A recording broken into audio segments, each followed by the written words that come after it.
எல்லோருக்கும் வணக்கம். நாம வந்து இன்னைக்கு இந்த வீடியோல என்ன பார்க்க போறோம் அப்படின்னு பார்த்தீங்கன்னா, ரேஸ் டூ ஸ்பேஸ் அப்படிங்கிற டாப்பிக்க பத்தி தான் பார்க்க போறோம். அப்பல்லாம் பார்த்தீங்கன்னா, எல்லா கண்ட்ரீஸ்க்குமே வந்து ஒரு காம்படிஷன் வந்து இருந்துட்டே இருந்தது. என்ன அப்படின்னு பார்த்தீங்கன்னா, யார் வந்து ஃபர்ஸ்ட்டு ஸ்பேஸ்க்கு போவா அப்படிங்கிற ஒரு காம்படிஷன் வந்துட்டு இருந்துட்டே இருந்தது. ஆ பொதுவாவே பார்த்தீங்கன்னா, ஒரு கண்ட்ரி வந்து இன்னொரு கண்ட்ரி மேல வந்து ராக்கெட்டோ இல்ல வந்து மிசைலோ வந்து அனுப்புறாங்க அப்படின்னா, அது வந்து ஸ்பேஸ் கிராவிட்டிய தாண்டி வந்து இந்த இடத்துலருந்து அந்த பகுதிக்கு கரெக்ட்டா போகுதா அப்படிங்கிறது தான் அதோட கான்செப்ட்டே. பொதுவாவே வந்து இந்தியா வந்து பாகிஸ்தான் மேல ஒரு மிசைலை வந்து லான்ச் பண்ணணும் அப்படின்னா, அது வந்து கரெக்டாக அந்த இடத்துக்கு போகுது அப்படிங்கிற அந்த டிஸ்டன்ஸ் எல்லாம் வந்து எப்படி கால்குலேட் பண்ணுவாங்க அப்படின்னு பார்த்தீங்கன்னா, ஒரு புதுசாக வந்து ஒரு வெப்பன் வந்து தயாரிக்கிறாங்க அப்படின்னா, இந்தியன் ஓஷனுக்குள்ளே வந்து அதை லான்ச் பண்ணி பார்ப்பாங்க. கரெக்டாக இவ்வளோ தூரத்துக்கு வந்து போகுதா அப்படின்னு சொல்லிட்டு. பொதுவாகவே பார்த்தீங்கன்னா, இந்தியா அப்படின்னா இந்தியனோட டெரிட்டரிக்குள்ளே தான் வந்து அதை வந்து செக் பண்ணி பார்க்க முடியும். இந்தியாவை வந்து அமெரிக்கா வந்து கண்டுபிடிக்கிறாங்கன்னா, அவங்க வந்து அவங்க இடத்துல தான் வந்து பண்ணணும். ஜெர்மனினா அவங்க பிளேஸ்க்குள்ளே தான் வந்து பண்ணணும். ஏன்னா எல்லாருமே அவங்கவுங்க பகுதிக்குள்ளே தான் பண்ணணும். மற்ற பகுதிக்குள்ளே வந்து செக் பண்ணக்கூடாது, மற்ற நாட்டுக்கு வந்து போகக்கூடாது அப்படிங்கிறது வந்து ஒரு ரூலாகவே இருந்துட்டு இருக்கு. வேர்ல்டு வார்க்கு அப்புறம் பார்த்தீங்கன்னா 1960ஸ்லலாம் பார்த்தீங்கன்னா அமெரிக்காவுக்கும் ரஷ்யாவுக்கும் பார்த்தீங்கன்னா ஒரு காம்படிஷன் வந்து இருந்துகிட்டே இருக்குது. நீ வந்து பெரிய ஆளா, நான் வந்து பெரிய ஆளா அப்படிங்கிற மாதிரி. அப்போ பார்த்தீங்கன்னா அமெரிக்காவும் சரி ரஷ்யாவும் சரி ஆர்மிலலாம் பார்த்தீங்கன்னா ரொம்ப பெரிய வந்து மாற்றங்களெல்லாம் வந்து கொண்டு வந்துட்டு இருந்தாங்க. ஒவ்வொரு விஷயமே வந்து பெரிய மாற்றங்கள் வந்து ரெண்டு நாட்டுக்குள்ளேயும் வந்து நடந்துகிட்டே இருந்தது. அதனால் வந்து ரஷ்யா வந்து நான் தான் பெரிய ஆள் அப்படின்னு சொல்லிக்கிறது, அமெரிக்கா வந்து இல்லை நான் தான் வந்து உங்களை விட பெரிய ஆள்னு சொல்லி ஒவ்வொரு விஷயத்துலையும் காம்படிஷன் வந்து இருந்துகிட்டே இருந்தது. அப்போ தான் வந்து நியூக்ளியர் பாம் அப்படிங்கிற ஒரு விஷயம் வந்து அமெரிக்கா வந்து வேர்ல்டு வார் 2ல வந்து யூஸ் பண்ணுறாங்க. அதுக்கப்புறம் வந்து ரஷ்யா வந்து அதையும் கண்டுபிடிக்கிறாங்க.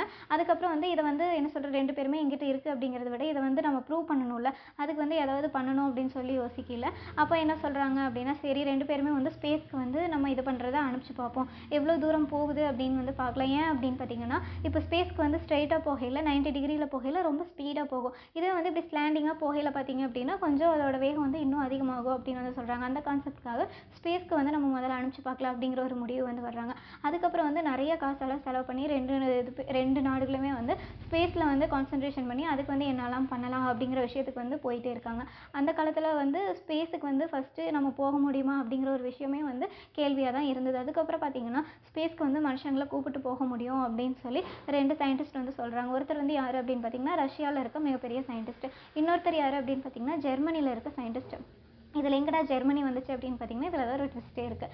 ஜெர்மனி வந்து அந்த பீரியடில் வந்து என்ன ஆகுதுன்னு பார்த்தீங்கன்னா வேர்ல்டு வாரால் மற்ற கண்ட்ரி வந்து ஆக்குப்பை பண்ணி வச்சுருக்காங்க. அதனால் வந்து அந்த சயின்டிஸ்ட்டு வந்து பெருசாக சப்போர்ட் பண்ணி ஒரு பணம் கொடுத்து இந்த மாதிரி நீங்கள் பண்ணு அப்படின்னு சொல்கிறதுக்கு ஜெர்மனியில் வந்து பெருசாக யாரும் இல்லை. அதனால் வந்து அந்த சயின்டிஸ்ட் என்ன பண்ணுறாருன்னு பார்த்தீங்கன்னா அமெரிக்காவுக்கு போய் அங்கே வந்து சரணடைஞ்சிடுறது. இந்த மாதிரி எங்கிட்ட இப்படி ஒரு பிளான் இருக்குது, நீங்கள் வந்து இதுக்கு ஹெல்ப் பண்ணீங்க அப்படின்னா நான் வந்து ஒரு வெஹிக்கிள் வந்து ரெடி பண்ணுவேன், இதை வச்சு நீங்கள் ஸ்பேஸ்க்கு வந்து மனுஷங்களை கூப்பிட்டு போகலாம், இதே சமயம் நீங்கள் ரஷ்யாவும் வந்து அட்டாக் பண்ணலாம் அப்படிங்கிற மாதிரி அவர் வந்து பேசுகிறாரு. பட் இருந்தாலுமே பார்த்தீங்கன்னா வேர்ல்டு வார் அப்போ தான் முடிஞ்சிருக்கு அப்படிங்கிறதுனால அமெரிக்கா வந்து கொஞ்சம் யோசிக்குது, எப்படி வேர்ல்டு வாரும் வந்து ஜெர்மனி கூட தான் நடந்திருக்கு, பட் எப்படி வந்து அவர் வந்து நம்ம நாட்டுக்குள்ளே விடுறது அப்படிங்கிற மாதிரி யோசிக்கிறாங்க.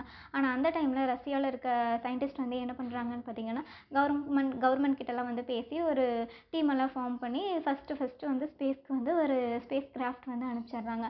அதுக்கப்புறம் பார்த்தீங்கன்னா ஒரு மனுஷனும் வந்து ஸ்பேஸ்க்கு வந்து ஃபஸ்ட்டு அனுப்பிச்சது பார்த்து யார் அப்படின்னு பார்த்தீங்கன்னா ரஷ்யா தான். அதுக்கப்புறம் ரொம்ப முக்கியமாக வந்து ஸ்பேஸ்க்கு வந்து ஒரு மிஷனையும் வந்து ஃபஸ்ட்டாக கொண்டு போனது ரஷ்யா தான். இந்த மாதிரி எல்லா விஷயத்துலையுமே வந்து ரஷ்யா வந்து ஃபஸ்ட்டாக இருந்து எல்லா விஷயத்தையும் வந்து பண்ணிகிட்டே இருக்காங்க.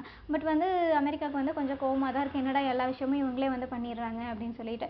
இதுக்கப்புறம் என்ன ஆகுதுன்னு பார்த்தீங்கன்னா அமெரிக்கன் பிரசிடென்ட் அப்போ வந்து கெனடி அப்படிங்கிற ஒருத்தர் வந்து இருந்திருக்காரு. அவர் வந்து என்ன சொல்கிறாரு அப்படின்னு பார்த்தீங்கன்னா, அந்த மாதிரி வந்து மூணில் வந்து ஃபஸ்ட்டாக வந்து மனுஷன் போகிறது வந்து அமெரிக்காவிலேருந்து போகிறவங்களா தான் இருப்பாங்க அப்படின்னு சொல்லி ஒரு ஓப்பன் ஸ்டேட்மெண்ட்டாக வந்து எல்லாத்துக்கு முன்னாடியும் வந்து ப்ரெஸ் மீட்டிங்கில் வந்து சொல்கிறாங்க. உடனே ரஷ்யா என்ன சொல்லுது அப்படின்னு பார்த்தீங்கன்னா அதையும் வந்து நம்ம பார்க்கலாம் அப்படின்னு சொல்லி இந்த மாதிரி ஓப்பன் ஸ்டேட்மெண்ட்டாக ரெண்டு பேரும் வந்து பேசிக்கிறாங்க. அதுக்கப்புறம் தான் வந்து இந்த நீல் ஆம்ஸ்ட்ராங் அப்படிங்கிறவர் வந்து அமெரிக்காவிலேருந்து நிலாவுக்கு போனார் அப்படிங்கிற அந்த கான்செப்டெல்லாம் வருது. அதை பற்றி நம்ம இன்னும் கொஞ்சம் டீட்டெயிலாக பார்க்கணும், அது வந்து வேறு வீடியோவில் பார்க்கலாம். அதுக்கப்புறம் என்ன ஆகுதுன்னு பார்த்தீங்கன்னா அந்த ரஷ்யாவில் இருக்க சயின்டிஸ்ட் வந்து 1960s அதாவது 68 அந்த மாதிரி டைமில் பார்த்தீங்க அப்படின்னா அவர் வந்து இறந்து போயிடுறாரு. அதுக்கப்புறம் வந்து இந்த ஜெர்மனி சயின்டிஸ்ட்டாக வந்து அமெரிக்காவுக்கு வந்து ஹெல்ப் பண்ணி இந்த மாதிரி ஒரு வெஹிக்கிள் வந்து ரெடி பண்ணி நிலாவுக்கு வந்து போகிறதுக்கு ஆம்ஸ்ட்ராங் வந்து கூப்பிட்டு போகிறதுக்கு இவர் தான் வந்து ஹெல்ப் பண்ணுறாரா அப்படிங்கிற டாப்பிக்கெல்லாம் வந்து நம்ம தனியாக வந்து பார்க்கலாம். இந்த கான்செப்ட் ரேஸ் டு ஸ்பேஸ் அப்படிங்கிறது என்ன அப்படின்னு பார்த்தீங்கன்னா இது எந்த கண்ட்ரிஸ் வந்து அவங்களோட வந்து ரிசர்ச்சுக்காகவோ இல்லை ஸ்பேஸ்க்கு போகணும் அப்படிங்கிற ஆர்வத்தினாலேயோ வந்து இந்த மாதிரி ஃபஸ்ட்டாக நாங்கள் வந்து ஸ்பேஸ்க்கு போகணும் அப்படிங்கிற மாதிரி யாரும் வந்து யோசிக்கவே இல்லை. அவங்கவுங்களோட திறமைகளை வந்து காமிக்கணும், எங்களால் வந்து உங்கள் நாட்டை வந்து தாக்க முடியும், அந்த அளவுக்கு எங்ககிட்ட எல்லா இதுவும் வந்து வெப்பன்ஸ் எல்லாம் இருக்குது அப்படிங்கிற அவங்களோட கேப்பபிலிட்டியை காமிக்கிறதுக்காக தான் வந்து ஸ்பேஸ்க்கு வந்து போகணுன்னு சொல்லி ரொம்ப ஆர்வமாக இருந்தாங்க அப்படிங்கிற ஒரு விஷயத்தை வந்து உங்கள் கூட ஷேர் பண்ணணும்னு நினச்சேன். அதுக்காக தான் இந்த வீடியோ. கண்டிப்பாக வந்து இந்த வீடியோ உங்கள் எல்லாத்துக்கும் வந்து ரொம்ப யூஸ்ஃபுல்லாக இருக்கும் அப்படின்னு சொல்லி நம்புகிறேன். பிடிச்சிருந்தா மறக்காமல் லைக் பண்ணுங்கள், ஷேர் பண்ணுங்கள், சேனலை சப்ஸ்கிரைப் பண்ணுங்கள். நன்றி, வணக்கம்.